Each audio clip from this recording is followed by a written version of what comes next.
Buenos días. ¿Cómo están? Bien. ¿Cómo me alegró escuchar las buenas noticias de los que andaban ahora en la misión?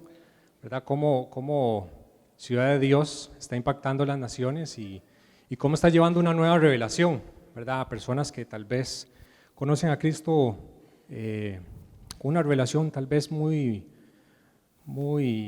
básica, ¿verdad? Y Cristo, al igual que ellos, creo que quiere revelarse de una forma nueva a cada uno de ustedes. Y quiero compartirles el mensaje que le puse viviendo en revelación.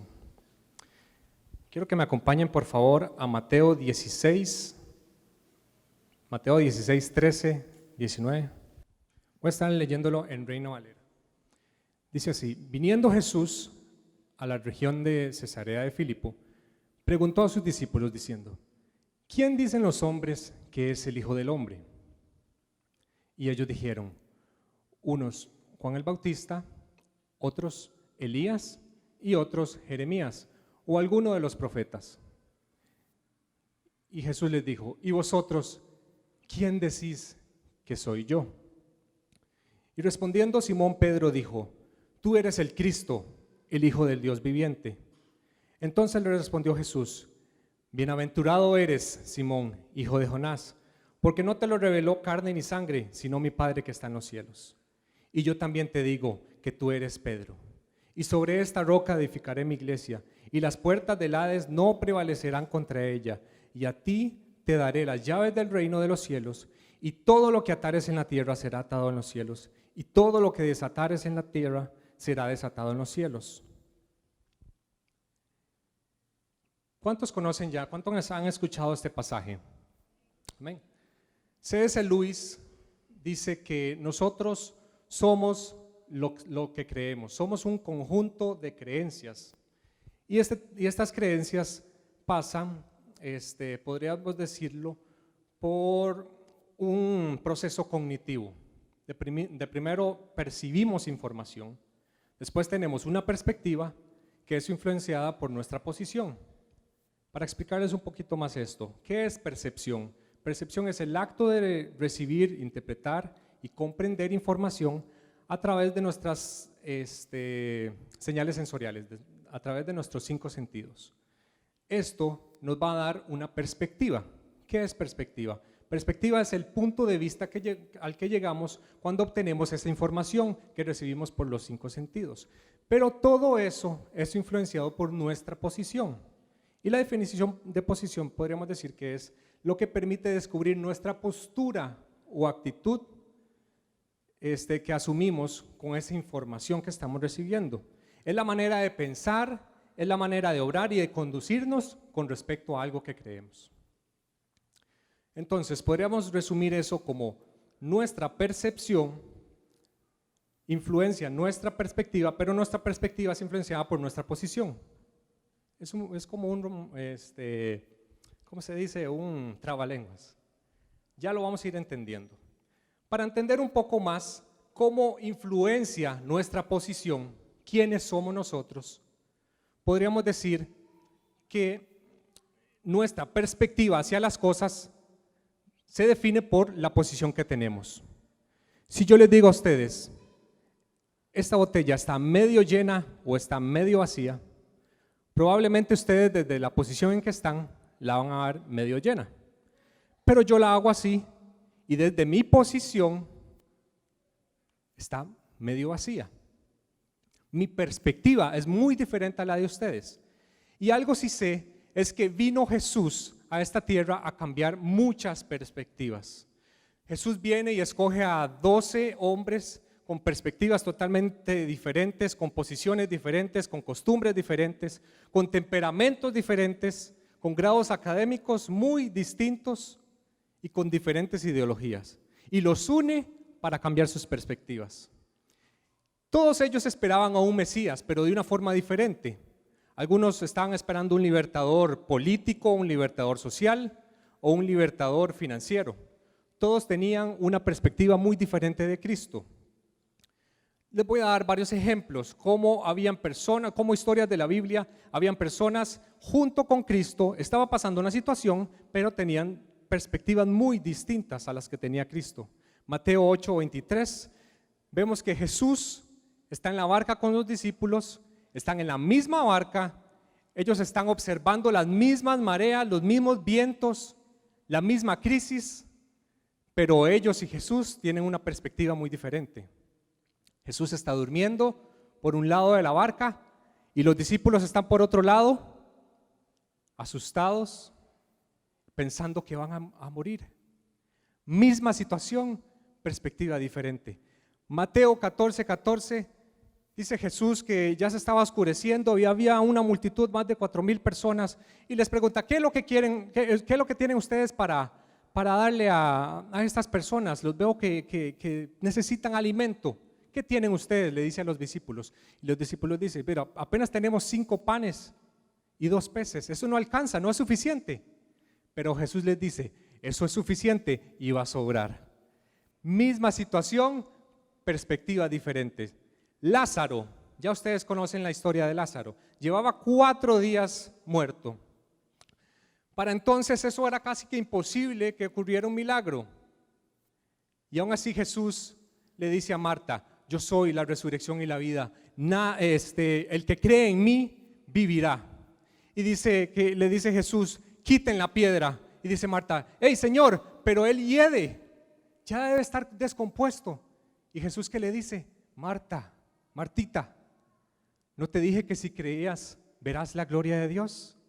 Misma situación, perspectivas diferentes. Entonces Jesús une a 12 discípulos, los trae hacia un lugar para cambiar sus perspectivas, pero no es cualquier lugar. Mateo, el capítulo que ya hemos visto, Mateo 16, empieza así en el 13, dice que viniendo Jesús a la región de Cesarea de Filipo. ¿Por qué Jesús los llevó a la región de Cesarea de Filipo? Muchas veces solemos leer la Biblia y la leemos corrida y no nos estamos dando cuenta que todo importa, inclusive la posición geográfica. ¿Por qué Jesús los estaba llevando a Cesarea de Filipo? ¿Qué era Cesarea de Filipo? Esta era una región que se había cambiado el nombre, antes se llamaba Paneas. Herodes Felipe, que era hijo de Herodes el Grande, lo había cambiado el nombre a Cesarea de Filipo, César por el emperador y Filipo por su nombre. Él lo había cambiado para quedar bien con el emperador. Esto era una región llena de ocultismo, de inmoralidad sexual. Anteriormente se llamaba Paneas porque ahí había un falso dios. Ellos hacían templos para el César y templos para el falso dios. Era una región llena de ocultismo. Y en esta región había un dios que era el dios Pan. Por eso siempre he dicho que los carbohidratos son satánicos. Había un dios llamado Pan que era un dios falso. Y era el dios del libertinaje. Y tenía una peculiaridad. Este dios se decía que su templo, se habían construido un templo. Les iba a traer una foto, pero al final no la puse. Dice que tenía un templo y él moraba en las cuevas. Era un dios muy extraño. Se decía que él salía y asustaba a las personas en la noche. Por eso es que viene la palabra griega pánicos, por el dios Pan, porque él asustaba a las personas. Y entonces en este contexto de miedo, en este contexto de pánico, en este contexto de libertinaje, Dios trae a sus discípulos a cambiarles la perspectiva.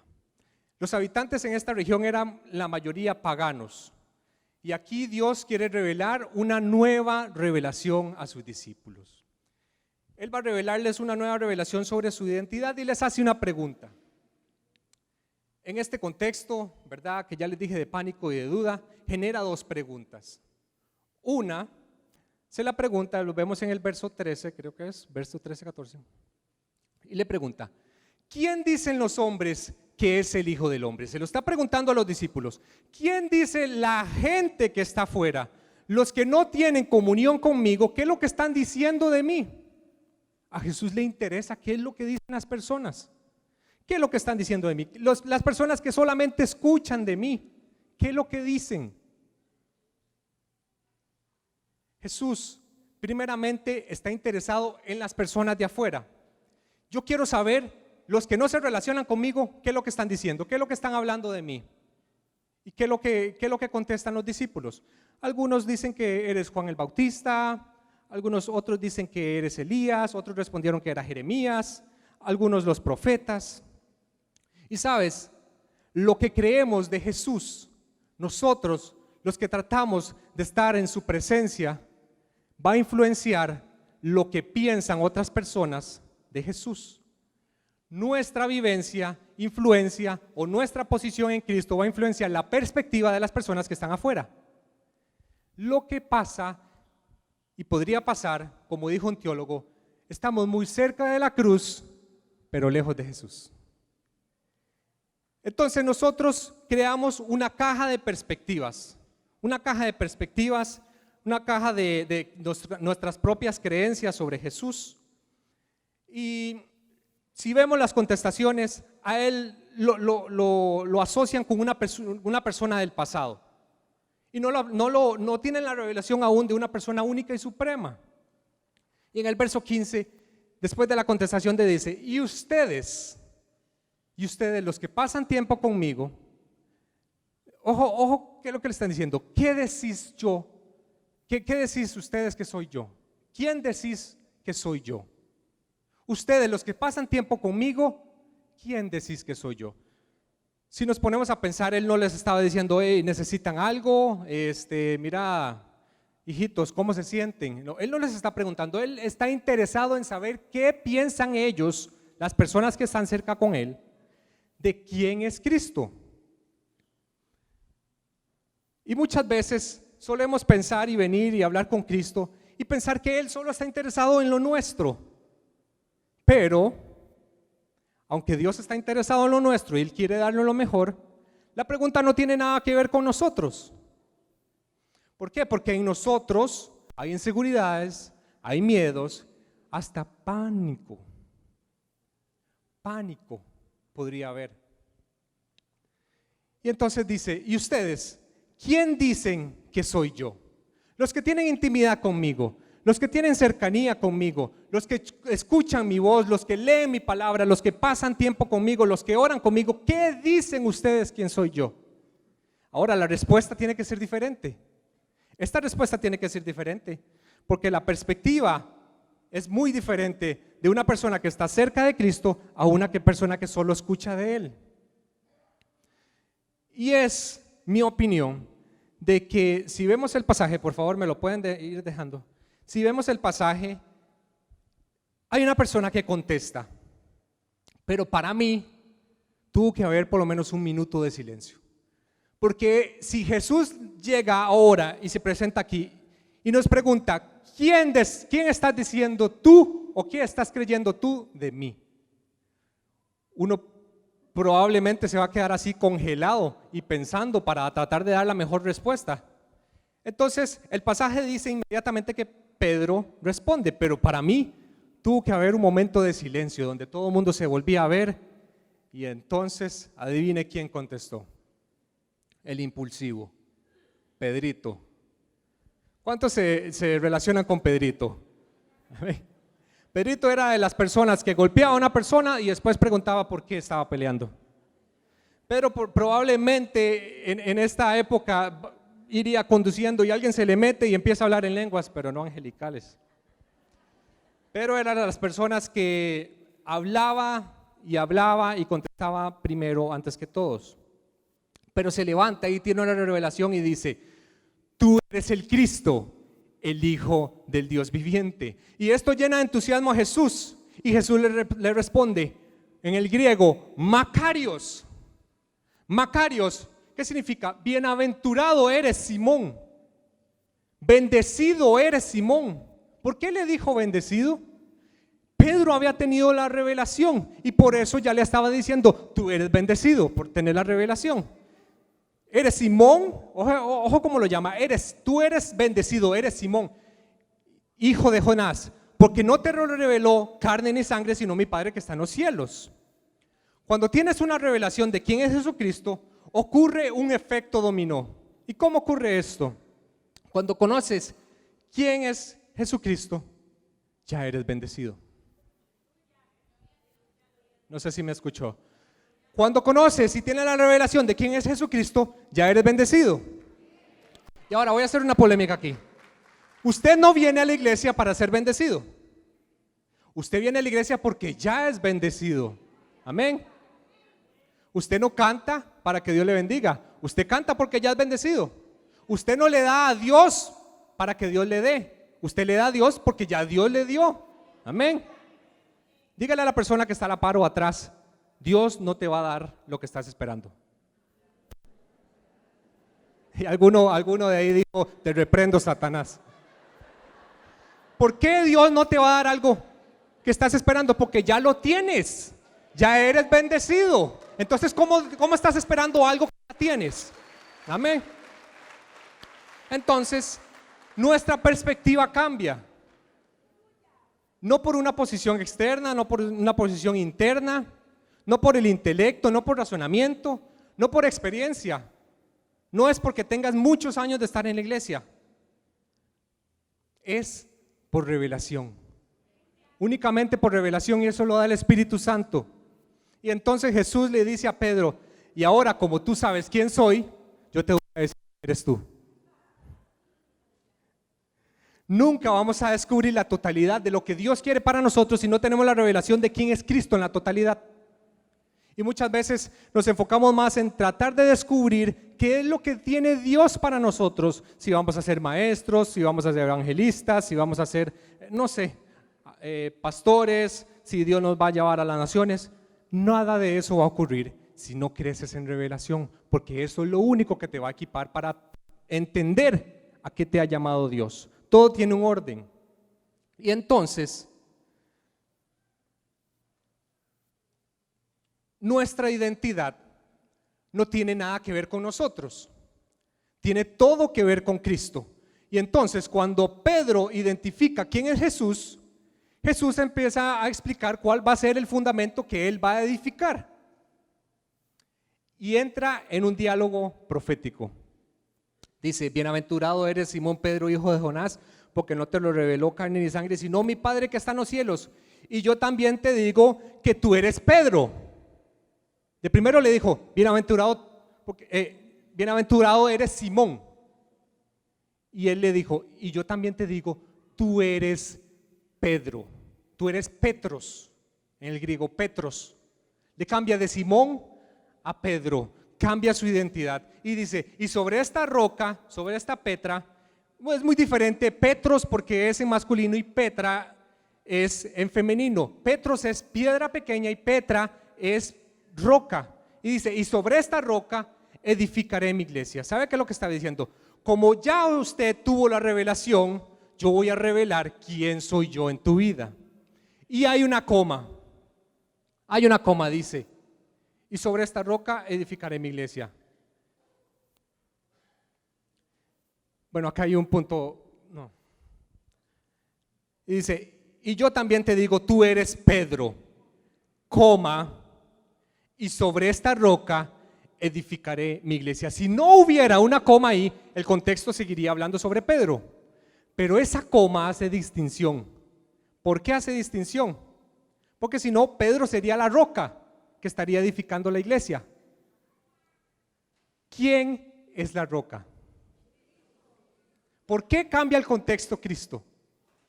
Dice: y sobre esta roca, sobre esta Petra, edificaré mi iglesia. ¿Quién es la roca? Cristo. ¿Qué es lo que estaba diciendo con esta coma Jesús? Ok, Pedrito, yo te di la revelación, ya te dije quién eras, pero aquí voy a hacer una pausa porque es más importante quién soy yo que quién eres tú. Y dice: y sobre esta revelación yo, dice Jesús, edificaré mi iglesia, no la de Pedro. Jesús dice: yo edificaré mi iglesia. Petros significa, esto me voló la mente, Petros significa piedra desprendida de una roca. ¿Y qué es lo que le estaba diciendo Pedro? Pedro, tú eres una piedra pequeña que se desprendió de mí, de mi roca, y yo voy a usar este fundamento para edificar la iglesia. Es un diálogo profético. La iglesia no existía en ese momento. Jesús no se había ido. Ahí la iglesia no existía. Él estaba hablando en la profecía. Es increíble. ¿Por qué le hace énfasis Jesús? ¿Por qué le hace este énfasis? Porque Dios te va a usar a ti y te va a levantar, pero toda la gloria es para Él. Amén. Y continúa y dice, y las puertas del Hades, que son las puertas de la muerte, en las cavernas donde moraba este Dios Pan, se decía que ahí estaban dentro de las cavernas las puertas del Hades, las puertas de la muerte. Y el pasaje dice, y las puertas del Hades, las puertas de la muerte, no prevalecerán contra ella. ¿Contra quién está hablando? Contra la iglesia. ¿Y quién es la iglesia? Usted y yo somos la iglesia. ¿Qué es lo que está diciendo Jesús? Ni la muerte, ni la enfermedad, ni la escasez, ni la opresión van a prevalecer en contra de ti. Aleluya. Y dice, y a ti te daré las llaves del cielo. El contexto sigue en la iglesia, no es en Pedro. Y a ti te daré las llaves del cielo. Muchas veces se le ha dado una mala interpretación a este pasaje. Sigue hablando Jesús de su iglesia. ¿Quién es la iglesia? Usted y yo. Y a ti te daré las llaves del reino de los cielos. ¿De qué está hablando Jesús? De darte un acceso. A la hora de que tiene la revelación, Dios te da un acceso. Y no es cualquier acceso, dice que te da el acceso al reino de los cielos. Y a ti te daré acceso al reino de los cielos, dice. Y esas llaves no es un artículo, no es algo físico, esas llaves tienen un nombre. Se llama Jesucristo. ¿Es el único acceso que tenemos al cielo? No. Jesús dijo, yo soy el camino, la verdad y la vida, y nadie viene al Padre si no es por mí. Cristo es la llave. Pablo, para ilustrarnos un poco de esto, de vestirnos de Cristo, en Efesios 6:13, dice, por lo tanto, tomad toda armadura de Dios para que podáis resistir el día malo, y habiendo acabado todo esto, estar firmes. No está hablando de ponernos una armadura física de soldado, no. Ya lo van a ver por qué. Dice, estad firmes y ceñidos vuestros lomos con la verdad. ¿Quién es la verdad? Cristo. Y vestidos con la coraza de justicia. ¿Quién es nuestra justicia? Y calzados con los pies del apresto del evangelio de la paz. ¿Quién es el príncipe de paz? Y sobre todo, tomad el escudo de la fe. ¿Quién es el autor y consumador de la fe? Con que podáis apagar todos los dardos de fuego del maligno, y tomad el yelmo de la salvación. ¿Quién es nuestra salvación? Y la espada del Espíritu, que es la palabra de Dios. ¿Quién es la palabra de Dios? Jesucristo. En todo momento está diciendo Pablo, vístanse de Jesucristo, tengan revelación de Él. Debemos ponernos su identidad. Y un paralelo a esto podría ser la historia de Esaú y de Jacob. Ya ustedes la conocen. Llega Jacob a querer tomar lo que no era de él, la bendición que no le correspondía a él, le correspondía a Esaú. Él era lampiño, su hermano parecía un oso, entonces tomó piel de algún animal para que su padre, que no lo podía ver, le pudiera dar la bendición, y lo bendijo. Y sabes, algo parecido pasa cuando usted y yo entramos delante del trono de Dios. Porque Dios podría estarnos diciendo, escucho tu voz,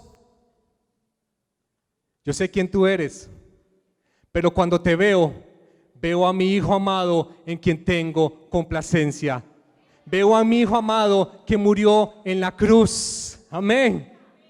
Y entonces nos vestimos de Cristo y nos llenamos de su gracia. La llave para todo esto se llama Jesucristo. Y Él ya nos había prometido, dijo, mayores cosas haremos en su nombre. Para mí eso es difícil de concebir. No me cabe cómo yo y usted podemos hacer mayores cosas que las que hizo Él cuando estuvo acá y nos dio una llave. en el nombre de Jesús. Esa es la llave que ata y desata las cosas en la tierra y en el cielo. Y el atar, dice el pasaje, dice, y todo lo que atares en la tierra será atado en los cielos, y todo lo que desatares en la tierra será desatado en los cielos. Atar y desatar era un término rabínico que era prohibir y permitir decisiones legales. Por eso es que se describe así.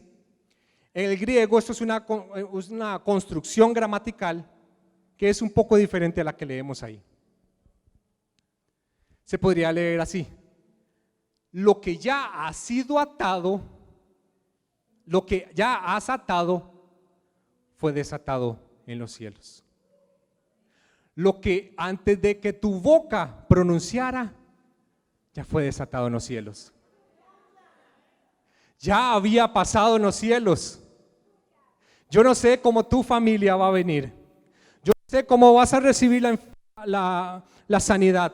Yo no sé cómo vas a salir de eso, pero en el nombre de Jesús, yo no sé cómo vas a recibir eso que estás esperando, pero en el nombre de Jesús, yo no sé cómo va a salir tu familia de esa preocupación que te tiene. No sé cómo vas a salir de esa crisis financiera. No sé cómo vas a resolver lo de tu matrimonio. No sé cómo vas a traer a tus hijos a los pies de Cristo. Pero en el nombre de Jesús, ya tienes la llave. Ya tienes la llave para activarla. Jesús espera que tengamos una nueva revelación para que esa llave active lo que ya Él te prometió. El apóstol Juan fue llevado a la isla de Patmos y se le dio una nueva revelación. Juan fue el discípulo amado que decía que recostó su cabeza al pecho de Jesús. ¿Quién hizo eso? Solo Juan. Juan lo vio haciendo milagros, lo vio morir, lo vio resucitar, lo vio ascender. Juan era el de los tres más cercanos de Jesús y se le da una revelación, Apocalipsis. Y el libro empieza: esta es la revelación de Jesucristo. Cuando leemos el Apocalipsis, en lo último que pensamos es en Jesús. Pensamos más en los sellos, en el 666, en el Armagedón, en las iglesias. Pensamos más en el dragón, y todo eso está ahí, sí, todo eso está muy bonito ahí. Pero ¿cómo empieza? El libro de la revelación de Jesucristo. Ignoramos que todo esto ha sido escrito para tener la revelación de quién es Cristo. Y muchas veces le damos más énfasis a otras cosas que al mismo Cristo. Y el énfasis de nuestro evangelio debe ser Cristo. Debe ser nuestra prioridad. Porque si Cristo es anunciado, va a haber transformación. Si Cristo es anunciado, va a haber liberación. Si Cristo es anunciado, va a haber sanidad. Si Cristo es anunciado, va a haber restauración. Y yo creo que esta iglesia está llamada a que se pronuncie primeramente Cristo. Y hoy yo sé que se va a despertar en ti una nueva necesidad de tener una nueva revelación de quién es Cristo. Y se despierta hoy en el nombre de Jesús una nueva revelación de Jesús que va a hacer que se active la llave que ya Cristo te dio. Y Juan sigue del verso 4 al 8, ya Juan lo describe como algo que ya lo ha visto. Y en el verso 12, dice: en el día del Señor vino sobre mí el Espíritu, y oí detrás una fuerte voz como trompeta. Dice el 12: y me volví para ver quién era su voz que me hablaba, y al volverme vi 7 candelabros de oro. En medio de los candelabros estaba alguien semejante al Hijo del Hombre. Suave, Juancito. ¿Cómo me va a decir si ya usted en del versículo 4 al 8 ya usted lo está describiendo como el que da gracia y paz, como el que está delante del trono, como el testigo fiel, como el primogénito de la resurrección, como el soberano de los reyes, como el alfa y omega, como el todopoderoso? Y después de eso me dice que es alguien semejante al Hijo del Hombre. Juan estaba teniendo una nueva revelación. ¿Qué es lo que está diciendo Juan? Se me parece, pero se ve diferente. Se me parece al que he experimentado en mi vida, pero se ve diferente. Y Jesús quiere hoy revelarse de una forma diferente en tu vida. No importa cuánto tiempo tengas en el evangelio. Eso no importa, no importa cuánto conocimiento. Eso no importa. Jesús se revela nuevo, de una forma nueva todos los días. Todos los días. Y ese es mi deseo, que Jesús se revele en tu vida y en tu familia de ahora en adelante, todos los días de una forma nueva, y que empieces a experimentar de una forma nueva y puedas llegar a decir: jamás lo he visto de esta manera, jamás lo he sentido de esta manera, jamás lo he escuchado de esta manera. Podríamos testificar muchísimas cosas que Dios ha hecho en nuestras vidas, pero Él se quiere seguir manifestando de una forma nueva, porque esa manifestación va a abrir la llave que va a traer lo que estás esperando. Y hoy Dios te dice: no te conformes con lo que ya has visto, has escuchado de mí. El profeta Isaías dice: olviden las cosas pasadas, no traigan a memoria las cosas antiguas. El contexto de ese pasaje no es de pecado, no es de cosas malas. Olviden las glorias pasadas, olviden ya lo bueno que les pasó. Voy a traerle cosas nuevas, voy a traerle cosas nuevas. Yo soy más que tu sanador, dice el Señor. Yo soy más que tu libertador. Yo soy más que tu protector. Soy más que tu sanador, más que tu proveedor. Y cuando lo veas y lo sientas, vas a cantar como nunca has cantado. Vas a adorarle como nunca has adorado. Vas a clamar como nunca has clamado. Y muchos van a preguntarte: ¿qué es lo que está pasando? Y vas a decir: no lo sé, pero es más glorioso, es más hermoso, es más amoroso, es más poderoso, porque va a venir una nueva revelación en tu vida. Aleluya. Debemos buscar una nueva revelación en nuestra vida. No podemos encasillar a Jesús. Pedro, después de esto, escribió en sus cartas: crezcan en gracia y en conocimiento. Crezcan en gracia y en conocimiento. Debe ser continuo. Ya Pedro había tenido la revelación de quién era Jesús, y aún así está diciendo: sigan creciendo en gracia y conocimiento. Jesús los llevó a este contexto, y muchos de acá podríamos estar en el mismo contexto de Cesarea de Filipo.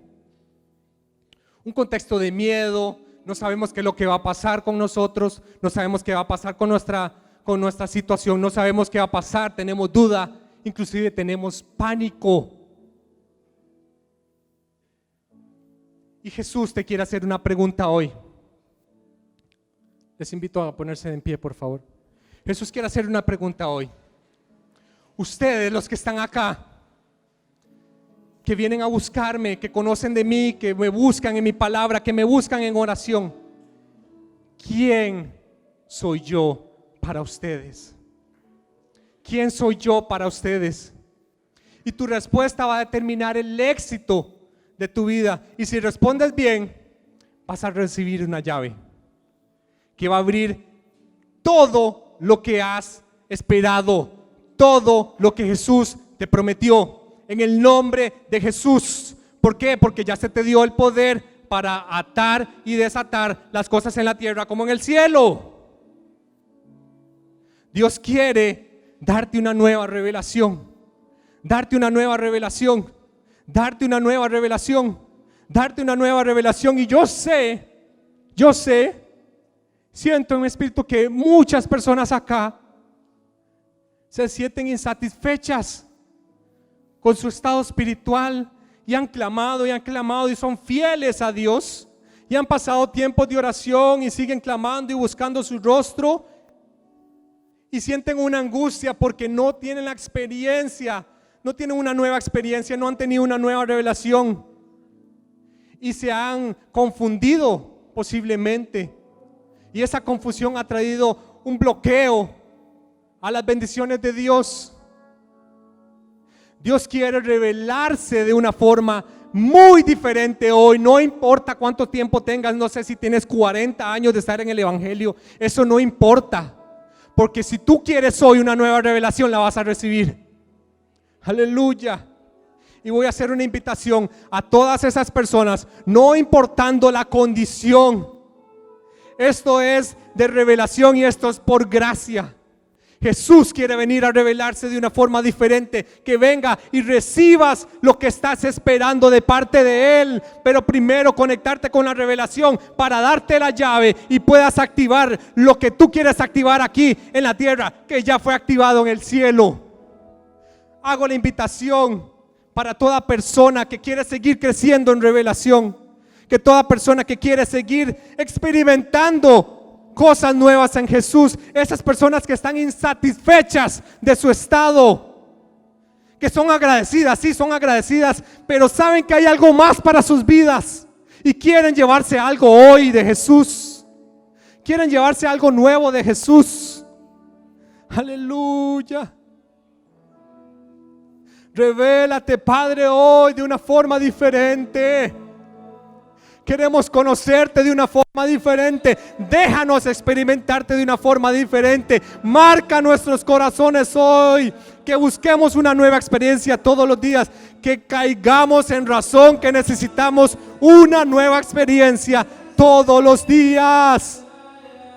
Queremos depender más de ti, Señor. Tenemos esta necesidad de revelación. Necesitamos tu revelación. Necesitamos un toque del Espíritu Santo. Necesitamos un toque del Espíritu Santo.